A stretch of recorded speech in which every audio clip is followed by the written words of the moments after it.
oled kolinud oma elu pilvepiirile. Sa elad seal oma muusika, filmide, raamatute, kirjutiste ja kõigi oma sõpradega. Võid vaadata päevas 100 videoid, 1000 pilte, lugeda 10 artikleid ilma, et ükski neist tegelikult sinu arvutis asuks. Kujuta ette, et kogu see kraam peaks sinu arvutisse ära mahtama. Päris kobakas kast. Pilveprint töötab põhimõtteliselt samamoodi. Me oleme pannud sulle pilve sisse ühe printeri, mille pealt sina tolmu pühkima ei pea. Luba ma selgitan. Oletame, sul on vaja trükkida välja ülimalt müstiline essee, Shakespeare'i naised.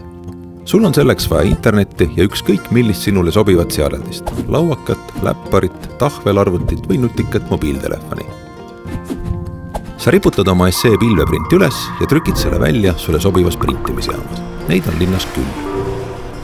Seal paned printerisse näiteks oma ID-kaardi ja paberid tulevadki välja. Täpselt samamoodi saad seal koopiaid teha ja pilte ning muid dokumente skaneerida ja siis need oma e-posti peale saata. Ja maksad selle eest nagu parkimise või bussipileti eest. Logi ennast sisse ja proovi ise järele.